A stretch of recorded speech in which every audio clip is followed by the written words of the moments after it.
Practical start ஆனதுமே இந்த பேட்சே அப்படியே எங்களுக்கு ஒரு புது ஃபேமிலி மாதிரி இருக்குது. எல்லா மெம்பர்ஸுமே அவ்வளோ சூப்பராக ஜாலியாக சூப்பராக பேசுகிறாங்க. சார் சொல்கிற எல்லா விஷயமும் நோட் பண்ணி எங்களுக்கு டைம் போகிறதே தெரிய மாட்டேங்குது. 2 to 6 அது முடியுதா, ஐயோ அதுக்குள்ளே முடியுதா, அந்த மாதிரி தான் இருந்துச்சு. எங்களுக்கு அது பத்தவே இல்லை. ஆக்சுவலி ஒரு வீக்குக்கு எல்லா நாளுக்குமே செப்பரேட்டாக ஒரு ஹோம்ஒர்க்ஸ் கொடுத்துருக்காரு.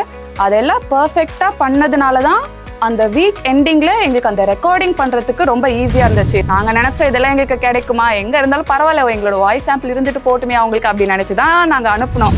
கோர்ஸ் முடியறதுக்குள்ளாரியே எனக்கு 3 ஆடியோ புக் ப்ராஜெக்ட் கிடைச்சது.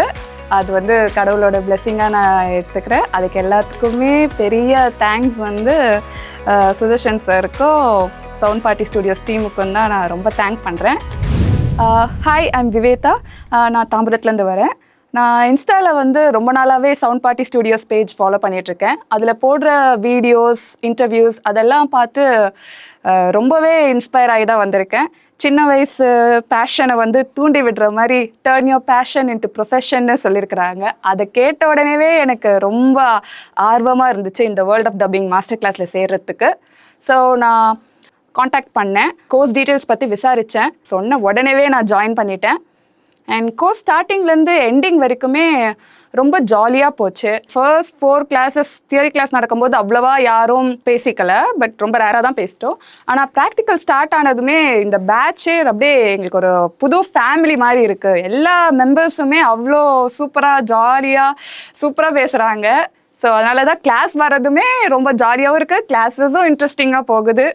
சார் சொல்கிற எல்லா விஷயமும் நோட் பண்ணி எங்களுக்கு டைம் போகிறதே தெரிய மாட்டேங்குது. 2 to 6 அது முடியுதா, ஐயோ அதுக்குள்ளே முடியுதா, அந்த மாதிரி தான் இருந்துச்சு. எங்களுக்கு அது பத்தவே இல்லை. ஆக்சுவலி ஒரு வீக்குக்கு எல்லா நாளுக்குமே செப்பரேட்டாக ஒரு ஹோம்ஒர்க்ஸ் கொடுத்துருக்காரு. அதெல்லாம் பர்ஃபெக்டாக பண்ணதுனால தான் அந்த வீக் எண்டிங்கில் எங்களுக்கு அந்த ரெக்கார்டிங் பண்ணுறதுக்கு ரொம்ப ஈஸியாக இருந்துச்சு. ஸோ ப்ராக்டிஸ் பண்ணுறதுக்கும் டைம் நல்லா இருந்துச்சு. அது எல்லாமே பர்ஃபெக்டாக எக்ஸிக்யூட் பண்ணுறதுக்குமே எங்களுக்கு ரொம்ப ஹெல்ப்ஃபுல்லாக இருந்துச்சு அவர் கொடுத்த ஹோம்ஒர்க்ஸ் எல்லாம் பண்ணுறதுக்கு. நான் யூஸ்வலாக நைட் டைம் தான் ரொம்ப ப்ராக்டிஸ் பண்ணுவேன். ஏன்னா அப்போ தான் ரொம்ப சைலண்ட்டாக இருக்கும், அவங்களும் டிஸ்டர்ப் பண்ண மாட்டாங்க, வெளியே சரௌண்டிங்ஸ்லேருந்து எந்த சவுண்டுமே வராது. ஸோ ரொம்ப காம் இதில் நம்ம பேசி பார்க்குறதா இருக்கட்டும், இல்லை நம்ம ரெக்கார்ட் பண்ணுறதுக்காக இருக்கட்டும், அது எல்லாமே நைட் டைமில் பண்ணுறதுக்கு கொஞ்சம் ஈஸியாக இருந்துச்சு. அப்போ தான் நான் ப்ராக்டிஸ் பண்ணுவேன். எனக்கு அனிமேஷன் வாய்ஸஸ் கொடுக்கணுன்னு ரொம்ப ஆசை. டிஃப்ரெண்ட் கேரக்டர்ஸ்க்கு வாய்ஸ் கொடுக்கணும்னு ஆசை. ஆடியோ புக் அதுவுமே பண்ணுறதுக்கு எனக்கு ரொம்ப பிடிச்சிருக்கு. ஏன்னா அதுலேயுமே நிறைய கேரக்டர்ஸ் வரதுனால கிட்டத்தட்ட அனிமேஷன் கொடுக்குற மாதிரி ஆடியோ புக்ஸ்லேயும் எனக்கு கொடுக்க முடிஞ்சது. ப்ராக்டிஸ் செஷன்ஸில் நிறைய அனிமேஷன்ஸ் ட்ரை பண்ணியிருக்கோம். கோர்ஸ் முடியறதுக்குள்ளாரியே எனக்கு 3 ஆடியோ புக் ப்ராஜெக்ட் கிடைச்சது. அது கடவுளோட பிளெஸிங்காக நான் எடுத்துக்கிறேன். அதுக்கு எல்லாத்துக்குமே பெரிய தேங்க்ஸ் சுதர்ஷன் சாருக்கும் சவுண்ட் பார்ட்டி ஸ்டுடியோஸ் டீமுக்கும் தான் நான் ரொம்ப தேங்க் பண்ணுறேன்.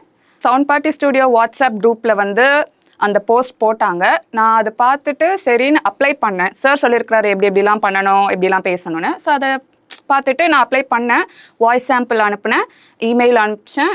ஸோ அடுத்த நாளே எனக்கு கால் வந்துருந்துச்சு. இப்போ நான் அட்டென்ட் பண்ணலை, ஆனால் அப்புறமே அவங்க கால் பண்ணி நான் திரும்பி விசாரிச்சும் போது உங்கள் வாய்ஸ் நல்லா இருக்குது, இந்த மாதிரி ஸ்டோரி புக்குக்கு ஸ்கிரிப்ட் கொடுத்து நீங்கள் பண்ண முடியுமா அப்படியெல்லாம் கேட்டு கொஞ்சம் டீல் எல்லாம் முடித்து அவங்க உடனே ஸ்கிரிப்டையும் நெக்ஸ்ட் அனுப்பிச்சாங்க. நான் ஸ்கிரிப்டோட கொஞ்சம் ப்ராக்டிஸ் பண்ணி அவங்களுக்கு திருப்பி அனுப்பிச்சிட்டேன். இப்போ நெக்ஸ்ட்டு ரெக்கார்டிங்க்கு வெயிட் பண்ணிகிட்ருக்கோம். நாங்கள் நினச்ச இதெல்லாம் எங்களுக்கு கிடைக்குமா, எங்கே இருந்தாலும் பரவாயில்ல, எங்களோட வாய்ஸ் சாம்பிள் இருந்துட்டு போட்டுமே அவங்களுக்கு அப்படி நினச்சி தான் நாங்கள் அனுப்பினோம்.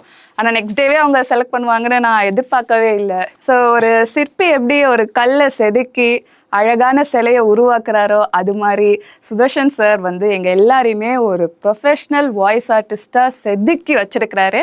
அப்படி எங்களை கொண்டு வந்ததுக்கு ரொம்ப ரொம்ப தேங்க்ஸ். இப்போ என்ன பிடி கேப்டன் ஹூ, என்னை காப்பாற்றினதுக்கு ரொம்ப நன்றி பீட்டர். நான் இப்போ வீட்டுக்கு போயே ஆகணும். என் பேரண்ட்ஸ் என்னை தேடுவாங்க. நீயும் என் கூட வரியா? நம்ம எல்லாம் ஒன்னா சேர்ந்து வாழலாம். ஆமா பீட்டர், எங்களோட வா, நம்ம எல்லாம் ஒன்னா சேர்ந்து வாழலாம். இல்ல, நீங்க போங்க, உங்க பேரண்ட்ஸ் உங்களை தேடுவாங்க. நான் இந்த இடத்தை சேர்ந்தவன், அதனால நான் இங்க தான் இருப்பேன்.